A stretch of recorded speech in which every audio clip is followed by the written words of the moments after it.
Hello friends, I am Ishwar. Welcome to English talk channel. दोस्तों, इस तरह के सेंटेंस तो आपने सुने होंगे। वह हंसने लगता है, वह रोने लगती है, वह शोर करने लगता है, वे दौड़ने लगते हैं, वह खाना बनाने लगता है, वह बहाने बनाने लगता है। दोस्तों, इन सेंटेंस को बोलना बड़ा आसान है। बस हमें ज़रूरत है इंग्लिश लैंग्वेज के एक सिंपल से स्ट्रक्चर की, और चुटकियों में आप इन सेंटेंस को बना लेंगे। तो दोस्तों, स्ट्रक्चर इज़ वेरी सिंपल।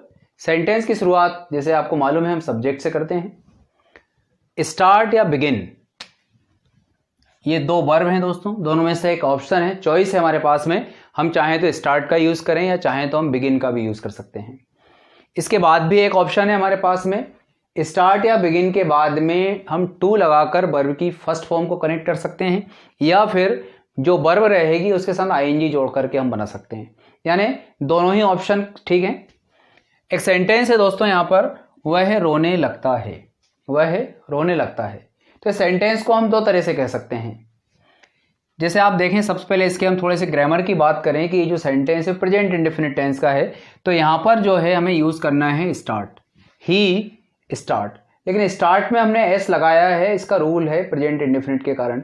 यहाँ पर ही के बाद आपको मालूम है ही, शी, इट या कोई भी सिंगुलर नंबर जब सब्जेक्ट होता है तो उसके साथ हम वर्ब जो रहेगी उसमें एस, ईएस या आईएस का यूज करते हैं। इस बात को ध्यान देना पड़ेगा। तो ये होगा ही स्टार्ट्स। अब जो काम करने लगता है, जैसे यहां पर कहा गया है कि रोने लगता है, तो रोने की जो क्रिया होती है वो होती है वीप। तो हमें यहां पर टू लगा करके इस वर्ब को यहां पर कनेक्ट करना पड़ेगा, स्टार्ट्स टू वीप।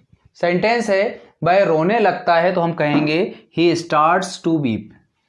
दूसरा ऑप्शन है ही स्टार्ट्स वीपिंग। जैसे आपको कहा, टू लगाकर वर्ब की फर्स्ट फॉर्म जोड़ सकते हैं, या फिर वर्ब का जो आईएनजी फॉर्म है उसको भी कनेक्ट कर सकते हैं।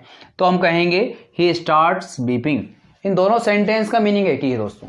फिर से देखें, ही स्टार्ट्स टू वीप और ही स्टार्ट्स वीपिंग, दोनों का मीनिंग बिल्कुल इक्वल है।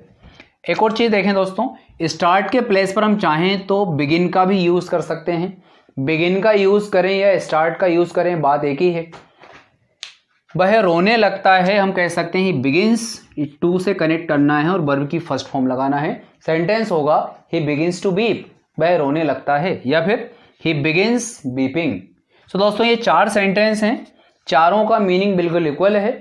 स्टार्ट और बिगिन के बाद चाहे तो टू लगाकर वर्ब की फर्स्ट फॉर्म कनेक्ट करें, या फिर वर्ब का आईएनजी फॉर्म। फिर से एक बार बोलता हूं दोस्तों, he starts to beep, he starts beeping, he begins to beep, he begins beeping. इन चारों सेंटेंस का अर्थ है वह रोने लगता है। यानी अचानक कोई काम होने लगता है, तो उस सेंस के लिए हमें इस रूल को अप्लाई करना है। कुछ और एग्जाम्पल हैं दोस्तों। आपको अगर कहना है कि वह हंसने लगता है, ही बिगिंस, सब्जेक्ट ही है, ही के साथ जो वर्ब आएगी उसमें एस लगाना पड़ेगा।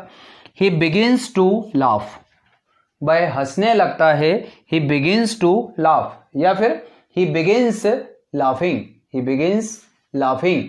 यानी टू नहीं लगाएंगे तो डायरेक्ट आईएनजी फॉर्म का यूज करना है। She begins to admire him, वह उसकी तारीफ करने लगती है, she begins to admire him, या फिर she starts to admire him, या फिर she begins admiring him, she begins admiring him, वह उसकी तारीफ करने लगती है। बारिश होने लगती है, it begins to rain, it starts to rain, it के बाद भी जो वर्ब आएगी उसमें एस लगेगा।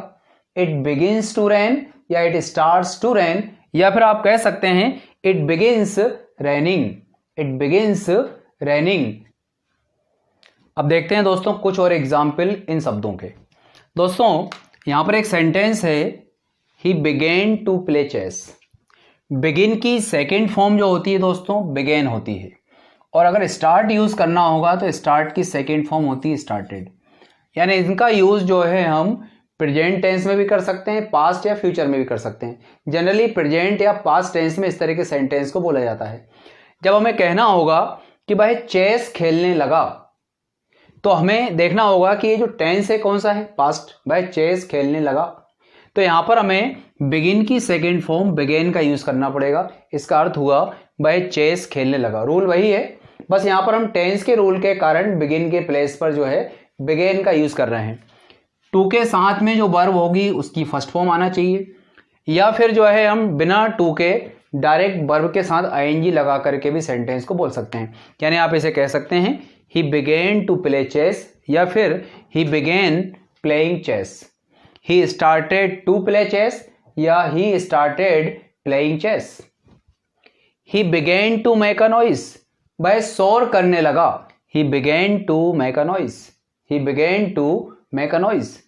अब दोस्तों आपको ये करना है कि जो सेंटेंस है, जितने भी सेंटेंस इन सभी को बिगिन, बिगेन, स्टार्ट और स्टार्टेड के साथ में जो है आपको इसको बोल करके प्रैक्टिस करना पड़ेगा। जितना प्रैक्टिस करेंगे दोस्तों उतना ही इजी इस तरह के सेंटेंस बोलना आपके लिए होगा। सो यहाँ पर दोस्तों सेंटेंस है they began to make a noise, तो आप इसको हर तरह से बोलिए। आप उसको बोलिए they began making a noise, they started to make a noise, they started making a noise.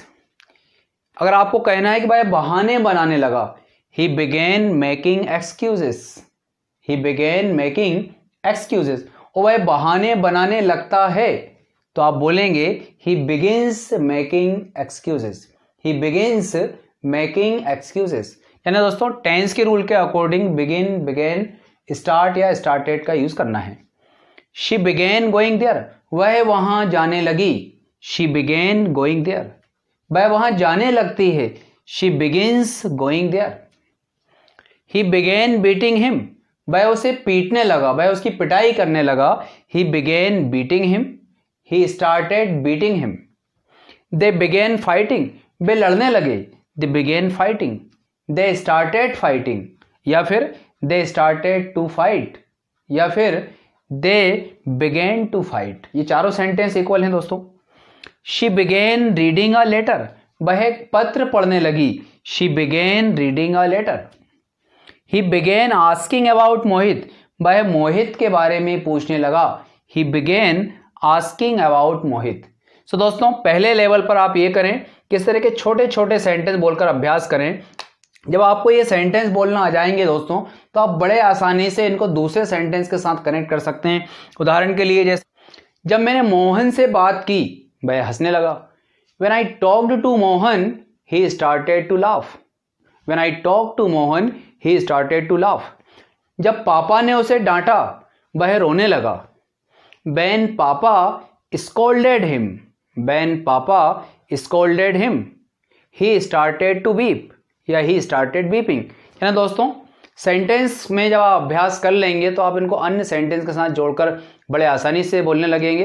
तो दोस्तों आपको ये क्लास कैसी लगी, पसंद आई हो तो कृपया लाइक करें, शेयर करें, और अगर चैनल सब्सक्राइब नहीं किया है तो सब्सक्राइब जरूर कर लें, ताकि इस तरह की वीडियो आपको लगातार मिलते रहें। मिलते हैं दोस्तों अगली क्लास में एक नए टॉपिक के साथ में। Thank you very much.